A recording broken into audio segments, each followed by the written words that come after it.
The first time I realized something was wrong, I was halfway through a video call with a billion-dollar client, pitching a cybersecurity package, when the screen froze. Not a harmless hiccup. No, this was the type of glitch that makes your stomach drop. The frozen frame was me mid-blink, mouth open, looking like a stunned goldfish. My client bailed after the third interruption. I hadn't just lost a pitch. I lost a $50,000 contract because my internet decided to take a nap in the middle of a deal I'd been working on for months. I stormed into the living room, router in hand, already muttering technical curses, when I saw my download monitor spiking like a heart attack chart. Someone, or something, was bleeding my bandwidth dry. And that's when I saw it. Multiple unfamiliar devices connected to my network. All of them traced back to the same source. The roof. My roof. That was the moment I whispered the words that would spark the war. What in the freshly microwaved hell is going on up there? I live in a quiet, too clean for its own good HOA community, where everyone waves fake smile hellos and files real complaints behind your back. I knew the kind of people I was dealing with: clipboard warriors, anonymous note leavers, and the kind of woman who thinks petunias are a personality trait. But even in a place where people measure lawn height with a ruler, I wasn't prepared for what I found on my own rooftop. It wasn't just a device or two. There were 3 large, professionally installed Wi-Fi repeaters bolted into my roof tiles, humming happily, blinking away, siphoning off my hard-earned high-speed internet like greedy little goblins. I nearly fell off the ladder. At first, I thought maybe they were some sort of utility installation. A city program? Maybe a shared community project? But no one had told me anything. No signs, no permissions, not even a passive-aggressive flyer stuck in my door with bad clip art. Just unauthorized tech hanging out above my living space like it paid rent. I grabbed my phone, took pictures, recorded video, and immediately marched down to the HOA office, ready to cause a scene worthy of a reality show reunion episode. Karen Davenport, the queen of the HOA, was seated behind the desk like she was presiding over a courtroom instead of a desk with expired peppermints in a bowl. She was wearing a pastel cardigan, and that look people get when they think they're in control of a situation. I stormed in, phone in hand, and before I could even speak, she smiled with the serenity of someone who had no idea a tsunami was coming and said, "Ah, yes, Mr. Eli. We were meaning to let you know about the new community connectivity program. We've installed Wi-Fi boosters on key rooftops in the neighborhood. You've been selected as one of our central hubs." Selected? As if I'd won a sweepstakes? I asked when I had agreed to this, because last I checked, my roof was not available for public lease. Karen, cool as a cucumber in winter, slid a piece of paper across the table like it was an ancient contract. I looked. It was a general notice printed on standard paper, dated 3 months ago, and never delivered. It hadn't even been mailed. It had been posted to the community bulletin board, which I later found out was a dusty corkboard behind the HOA building, next to the dumpster. According to Karen, the lack of response implied consent. When I pointed out that this logic was somewhere between laughable and legally insane, she chuckled and said, "Oh, Eli, you're such a tech guy. You'll be fine." That's when I knew 2 things. 1. Karen had no idea what I actually did for a living. And 2. I was about to become her worst nightmare. See, what Karen didn't know was that I wasn't just some neighborhood IT nerd. I used to design classified network security protocols for government contractors. These days, I consult for companies that pay more for a single firewall than she probably makes in a year. I monitor digital breaches for fun. I'm the guy companies call when someone halfway across the world is trying to hack their entire infrastructure through a printer port. And this woman decided to piggyback her HOA's Wi-Fi repeater system through my personal network like it was some kind of open buffet. I walked out of that office without saying another word. Not because I was done, but because I was just getting started. The first step was surveillance. I needed to understand just how bad the breach was. I traced every MAC address connected to my network, mapped the bandwidth use over time, and built a detailed report. What I found made my jaw drop. Over a dozen households were siphoning off my signal, streaming video, gaming, uploading ridiculous amounts of data. I even found someone mining crypto on my network. The entire eastern side of the neighborhood was essentially using my house as the central data node for their digital freeloading. And the cherry on top? They'd wired the repeaters directly into my power line. They were stealing electricity too. I stared at the data, then looked out the window at the calm, sun-drenched suburb and started to laugh. A slow, disbelieving, incredulous laugh that turned into something manic. These people really had no idea. They thought I was going to unplug the cables and call it a day.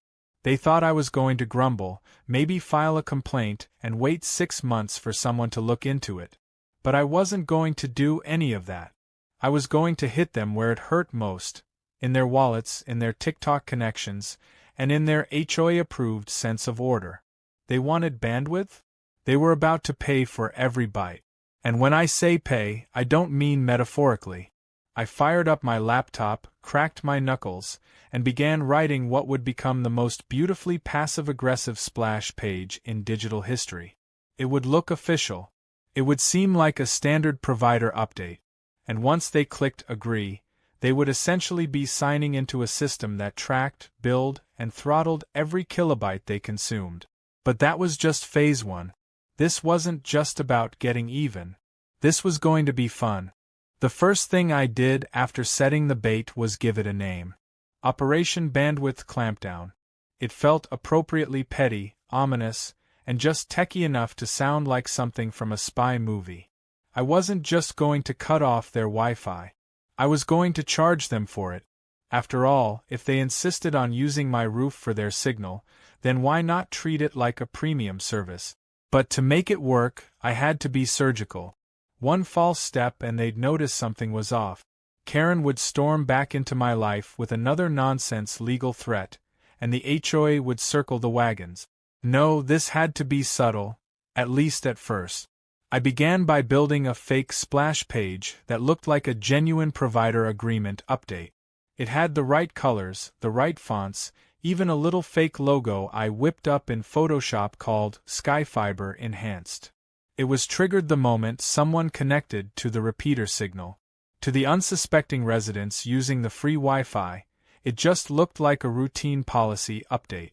Something no one ever reads. Except this one contained a clause, small, buried deep, that said users agree to pay 27 cents per megabyte consumed after 50 megabytes per day. And since I had access to the repeater traffic, I could track everything. Every video streamed. Every download, every ridiculous data-draining TikTok marathon. It worked faster than I expected. Within the first 24 hours, the page had already logged 10 separate acknowledgements. I had names. I had IP addresses. I had data. More importantly, I had digital consent. I set up automatic invoices, each one sent from a freshly registered business email from my shell company, DataLink Utility Services. It sounded just professional enough to sound legit and just vague enough to avoid suspicion. The bills weren't enormous, yet. The first wave of invoices went out the next day. $50 here, $100 there. Enough to sting, but not enough to cause immediate rebellion. And just to sprinkle in some chaos, I sent one directly to the HOA treasurer, Mr. Harold Tompkins, for a clean $186.42. He paid it without question. The real comedy began when Karen herself received an invoice for $212.09 and marched back into the HOA office demanding answers. Except this time, she wasn't angry at me. She was angry at the new provider. She thought the HOA had signed up for some shady service without telling her. I watched the whole meltdown unfold via a hidden repeater cam I had rigged up for monitoring. Karen waving the invoice in the air like it was a bomb threat. Harold defending himself with vague mutterings about vendor trials. It was digital theater, and I had front row seat. But just as I was getting comfortable in my villainous little throne, the HOA struck back in their classic, predictable way, paper citations. I woke up one morning to find 3 letters taped to my door. One was for unauthorized rooftop equipment. The second for non-compliant electrical routing. The third, and my personal favorite, was for public endangerment through unstable antenna deployment. Which was hilarious considering they were the ones who installed the antennas in the first place. It was petty. It was ridiculous. And it only fueled me more. Rather than respond directly, I decided to escalate quietly. I started digging into HOA regulations, the bylaws, the power use agreements, the digital rights clauses. You'd be amazed how vague and outdated most HOA tech policies are. They were written in a time when the biggest digital threat was someone stealing cable with a wire hanger. The rules were so laughably out of date that I realized I could practically write my own interpretation, and no one would understand it enough to fight me on it. That's when fate handed me the perfect wildcard, Ms. Penelope Baxter. She lived 2 doors down, rarely spoke, always wore oversized gardening hats, and was generally assumed to be a harmless retiree. Turns out she was anything but. She knocked on my door one evening holding a glass of lemonade and said, "I saw what they did to your roof. They did the same thing to mine back in the day. But they didn't know I used to work for the FCC." I nearly dropped my drink. Penelope wasn't just a bored retiree. She was a retired federal compliance officer who had spent 30 years auditing illegal frequency use and unauthorized equipment installations. And when I showed her pictures of the repeaters and explained what they'd done, her face went cold. She muttered something about unlicensed hardware, code violations, and jail time, and then asked if I had more detailed specs. I invited her in, and within 10 minutes, we were reviewing repeater logs, transmission reports, and energy consumption graphs like 2 hackers plotting a heist. She was loving every second of it, and I was loving having a surprise ally with the legal teeth to bite. But it didn't stop there. With her help, we discovered something even more damning. The repeaters weren't just using my internet, they were tapping into my electrical grid. The installation had been done by one of the HOA's preferred contractors, who had conveniently spliced into my line to save cost. That meant I was footing the electric bill for every bit of traffic that passed through their system. All those hours of streaming, all those late-night gaming sessions, every gigabyte pulled was burning my kilowatts. So I decided to play a little prank. I built a program that injected a 6-minute reset loop into the repeater's firmware. Every 6 minutes, the signal would drop, reboot, and log the event. It created chaos. Kids were screaming at Fortnite. Parents couldn't stream their shows. Smart devices started acting possessed. The best part? Every time it rebooted, it played a short audio file I embedded into the reset cycle. A robotic voice that said, "Network interruption. Please contact your provider." People were furious. Karen sent out a community-wide email calling it a cyber attack and blaming unnamed hackers. She ordered the HOA to investigate the provider, while I sat comfortably on my couch, watching the chaos play out across neighborhood forums and group chats. I even joined a few of them anonymously just to stir the pot. One guy thought it was a government test. Another blamed solar flares. My favorite was someone who said it was divine punishment for the HOA's behavior. I couldn't disagree. And just when I thought things couldn't get funnier, the HOA scheduled an emergency closed-door meeting to resolve the provider issue. I wasn't invited, obviously, but that didn't stop me.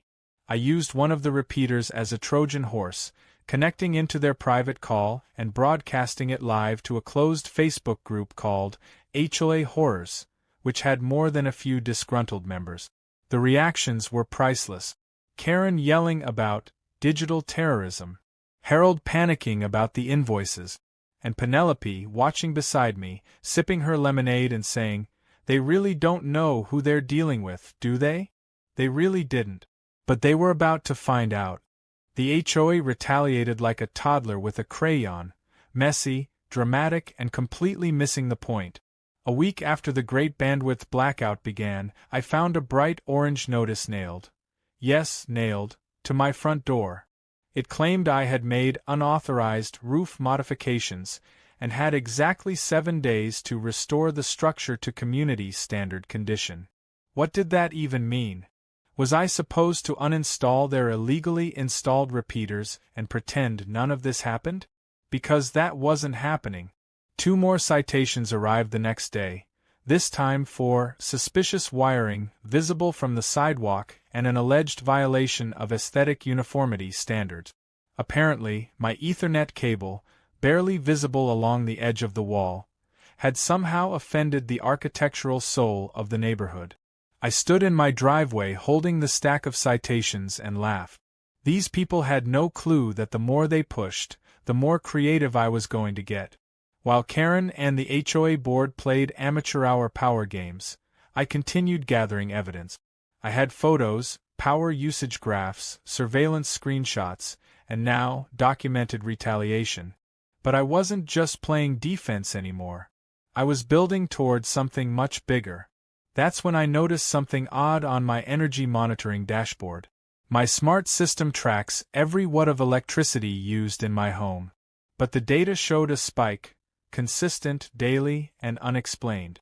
After some digging and a few long hours tracing wires and flipping breakers, I found the culprit.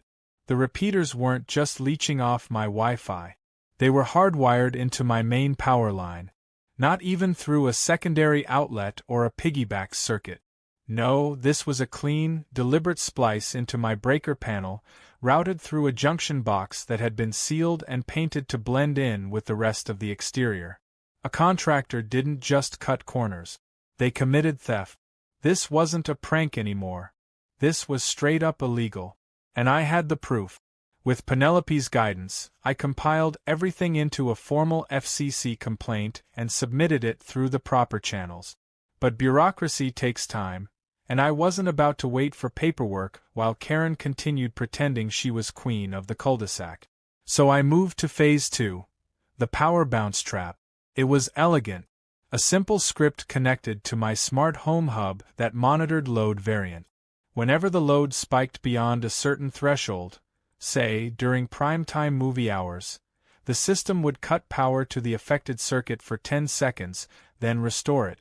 Just enough to crash streaming devices, interrupt downloads, and confuse anyone watching.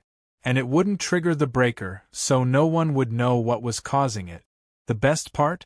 It only affected the circuit powering the repeaters. My house stayed untouched. Their Wi-Fi became a living nightmare of buffering, reconnecting, and mysterious outages. Naturally, it didn't take long for the chaos to escalate. Neighborhood group chats exploded with questions. Was there a wiring issue? Had squirrels chewed through something? One guy started a conspiracy theory about electromagnetic pulses. Karen, ever the beacon of misdirection, issued a community alert blaming unstable provider infrastructure and hinted at switching vendors.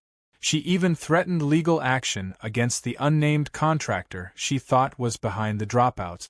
I considered sending her an anonymous invoice just for the irony, but I held back. Barely. Then came the emergency HOA board meeting. They tried to keep it private, of course. Scheduled at night, held in the community center with locked doors and a members-only sign taped up in cheap font. But they forgot one tiny detail. Their repeaters still connected to my custom network, and that meant I had access to everything. I watched the entire meeting through a laptop in my kitchen while eating popcorn like it was a Netflix binge. The drama was better than any scripted show I'd ever seen. Karen yelling about unstable service, Harold panicking over rising costs, another board member suggesting they tear the whole system down before someone got sued. At one point, Karen mentioned my name, called me digitally hostile, and then suggested that I might be trying to sabotage the community. That was the moment I decided to record the feed and stream it live to a few trusted residents who had started asking questions. The reaction was instantaneous. Turns out I wasn't the only one who had beef with the HOA. The stream spread faster than I expected. Within an hour, over 50 people had tuned in. Some watched silently, others began messaging me through a burner email I'd created for the occasion, sharing their own stories: late fees for bogus charges, citations for things like wind chimes, forced lawn color changes. One person even got fined for a birdbath being too whimsical. The HOA wasn't just incompetent. They were a full-blown regime hiding behind bad stationery. The fallout from the leak came fast. The next day, a small but growing group of residents confronted Karen during one of her self-appointed morning walkthroughs. Someone printed a screenshot of her accusing me of sabotage and taped it to the community bulletin board, the same one she had used to announce the original repeater installation. Karen tried to deflect, but it was too late. The cracks were showing. People were asking questions she couldn't answer. Why were the repeaters installed without resident consent? Why was Eli paying the electric bill? Why were there invoices from a company no one had approved? And most importantly, why was their Wi-Fi suddenly garbage? Instead of responding with logic or grace, Karen doubled down.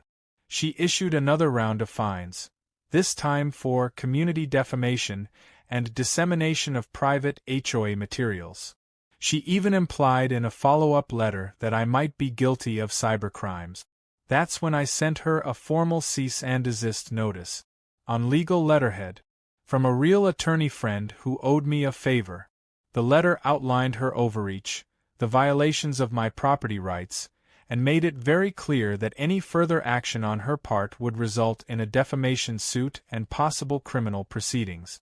Penelope co-signed it. So did another neighbor, who happened to be a retired municipal judge. The silence that followed was glorious.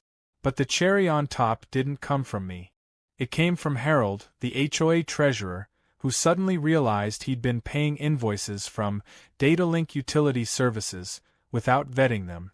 He panicked, went through every bill for the last 6 months, found more than a few questionable charges, not just mine but others Karen had authorized for her pet projects.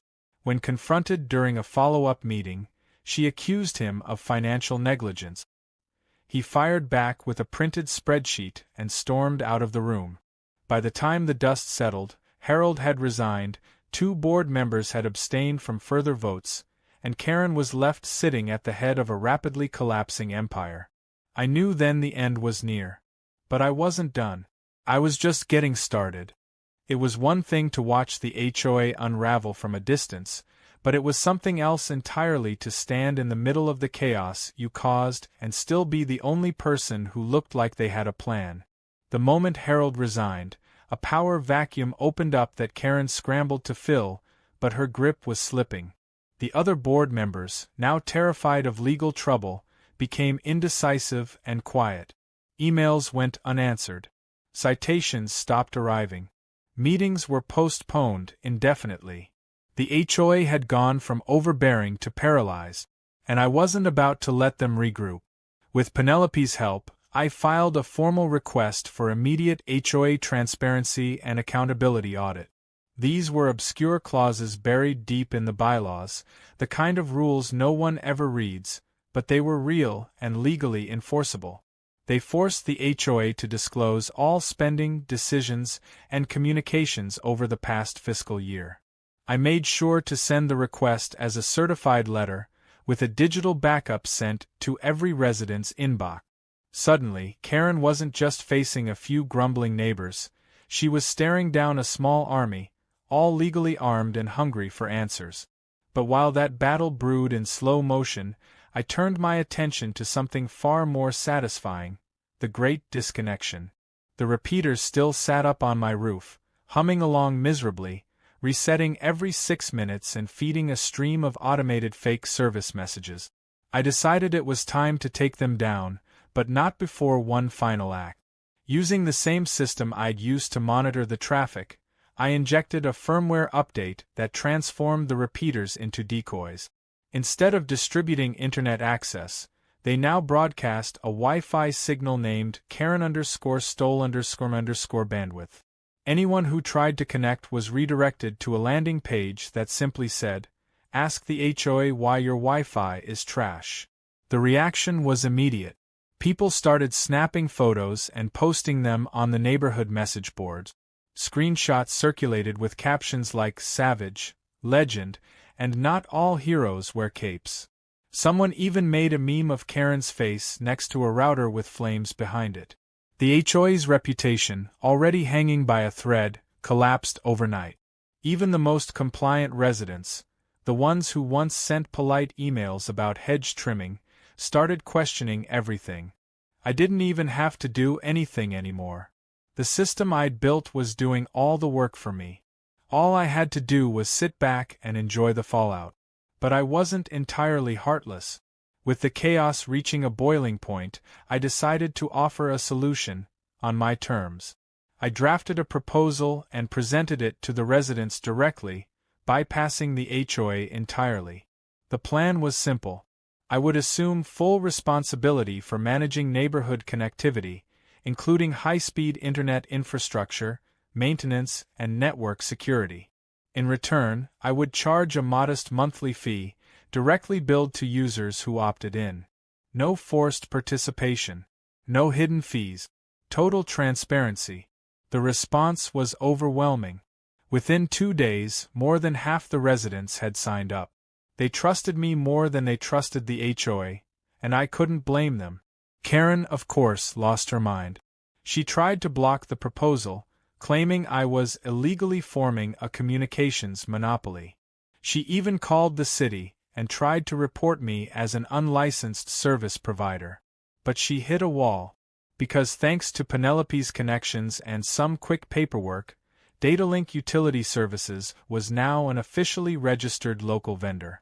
I had licenses, insurance, and more legal documentation than Karen had home decor awards. I wasn't just in the clear, I was bulletproof. And just to put a cherry on top, I filed for a construction permit to install a ham radio tower on my property. Legally, it fell within zoning regulations. Technically, it served a valid communication purpose. But practically? It was a massive eyesore and stood tall enough to block the sun from Karen's prized flower beds for 2 solid hours each afternoon. The permit went through without a hitch. When the foundation was poured and the first segment of the tower went up, Karen stood in her driveway, arms crossed, jaw clenched, powerless. It was a beautiful thing. Around the same time, the news picked up the story. It started small, a quirky local segment about neighborhood drama and the man who turned the tables on his HOA. But the angle caught on. Soon I was getting interview requests from national outlets, tech blogs, even a digital rights advocacy group that wanted to feature me in a panel discussion. I turned most of them down, but the attention served a purpose. It made sure the HOA couldn't retaliate quietly. Any move they made now would be in the spotlight. But the real victory came during the next community meeting, which for the first time was open to all residents and broadcast via a live video link. Karen tried to reclaim control, standing at the podium and giving a speech about order, integrity, and the importance of respecting the chain of command. No one clapped. When she tried to call for a vote to censure me for cyber aggression, Penelope interrupted with a motion to remove Karen from the board entirely. The vote wasn't even close. Karen lost her position, her control, and whatever illusion she had that people still took her seriously. Penelope was elected interim president, and the first thing she did was cancel all pending citations, open the HOA's books for public review, and dissolve the Community Connectivity Initiative that started this whole mess. In its place, she proposed a cooperative infrastructure agreement, one where residents could vote on major tech upgrades, approve contractors, and even pitch neighborhood improvement ideas directly. It wasn't perfect, but it was honest. For the first time in years, people felt like they had a say in their own neighborhood. As for the repeaters, I removed them that weekend. I filmed the whole thing, me on the roof, unscrewing the boxes, yanking the cables, and dropping them into a trash bin with a dramatic thunk. The video made the rounds, of course. More memes. More applause. One neighbor brought me a pie. Another offered to pay my internet bill for a month. I declined, but appreciated the sentiment. By the end of the month, my network consulting service had over 30 clients, all within a 5-block radius. The Ham Tower stood proudly in the yard, now doubling as a weather monitoring station and occasional bird perch. Karen, meanwhile, had gone completely silent. Rumor had it she was planning to move. Apparently, the new Wi-Fi network wouldn't connect in her house anymore, and she was too proud to ask me for help. So I went on with my life, enjoying the peace I'd created, the neighborhood I'd reshaped, and the knowledge that I'd turned a petty power grab into a full-scale neighborhood revolution. I didn't set out to be a hero, but if messing with the wrong nerd meant they finally learned what real power looked like, then maybe I'd earned the title. You'd think after all that, the saga would have ended. The tyrant dethroned, the repeaters removed, the HOA humbled, and the neighborhood returned to something resembling peace. But life has a funny way of throwing in one last twist, just to make sure you're paying attention. For me, it came in the form of a registered letter dropped on my doorstep 3 weeks after Karen's fall from HOA grace. It was crisp, professional, and stamped with the official logo of a law firm I didn't recognize. Inside was a formal complaint, filed by none other than Karen Davenport herself. She was accusing me of malicious interference with community operations, public humiliation, data fraud, and, this part really made me laugh, cyber piracy. Yes, according to Karen, I had committed acts of piracy from the comfort of my own home, apparently flying a digital Jolly Roger while sipping coffee and managing a neighborhood Wi-Fi network. I could have dismissed it outright. The claims were paper-thin, full of speculation and buzzwords pulled from a late-night crime show. But I wasn't about to ignore it. I had spent months turning this HOA disaster into a calculated masterpiece, and I wasn't about to let the closing chapter fizzle out with some empty lawsuit. So I responded. Not with anger, not with counter-accusations, but with paperwork. Cold, precise, bulletproof paperwork. My lawyer, bless him, prepared a 26-page response that dismantled every single one of Karen's claims.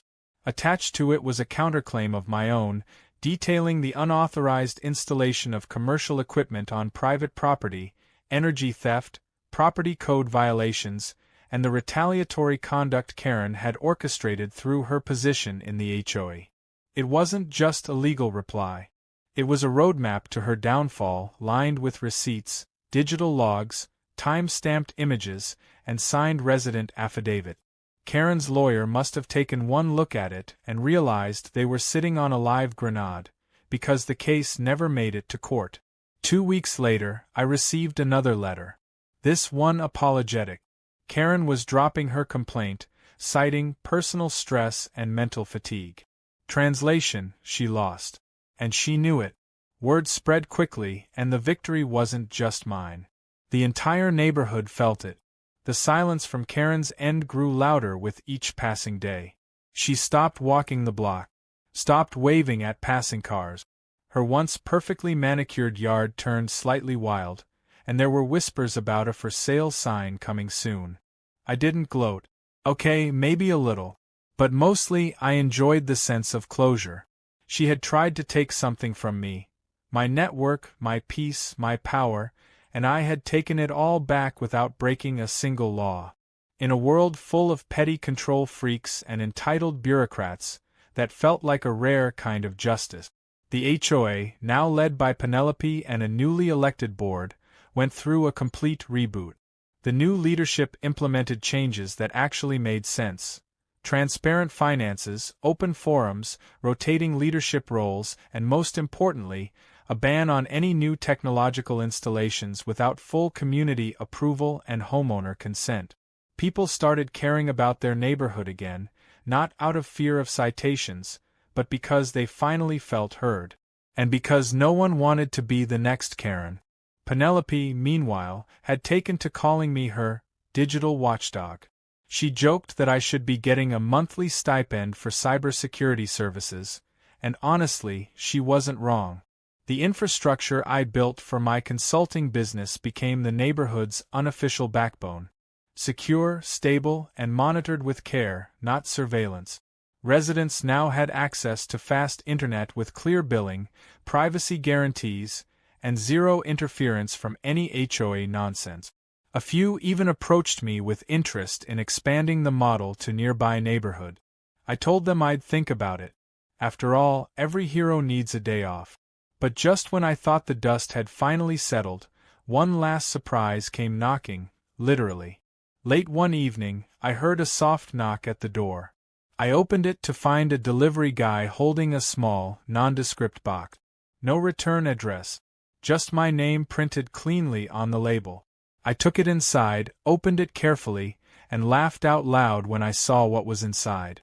It was a miniature router trophy, custom engraved with the words, King of Bandwidth Neighborhood Edition. No note. No sender. Just the trophy, gleaming under my kitchen light like a reward for surviving the weirdest suburban war in history.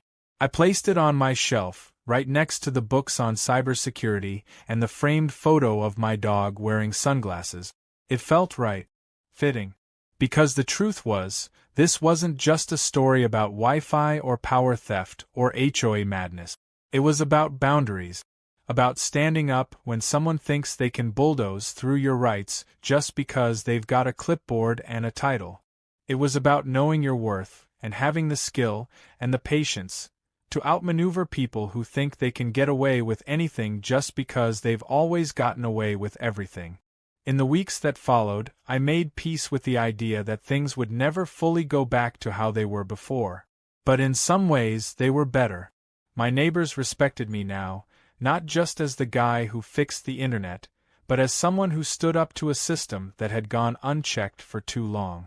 People stopped whispering and started waving. Even the passive-aggressive couple down the street offered me a cup of coffee one morning. That's when you know you've won. And Karen? True to the rumors, she moved out quietly one Saturday morning. A moving truck showed up just after sunrise. She didn't say goodbye to anyone. Just packed her pastel furniture, loaded her garden statues, and disappeared. Her house sold within a week, and the new owners turned out to be a retired IT professor and his daughter, who ran an online gaming community. They moved in, saw the ham tower in my yard, and brought over a welcome cake shaped like a computer mouse. I told them they were going to fit in just fine. Life settled into a new rhythm. Quieter. Calmer. But every time I walked by the spot where the repeaters used to sit, I smiled. Because I knew the signal that once stole from me had become the very tool I used to take everything back. I didn't have to yell. I didn't have to stoop. I just had to be smarter. And I was. So if you're ever in a neighborhood where the HOA thinks it owns your roof, your power, your privacy, remember my story. And remember that sometimes the best revenge isn't loud. Sometimes it's just a steady connection, a few lines of code, and a well-timed reboot. Oh, and a trophy. Definitely don't forget the trophy.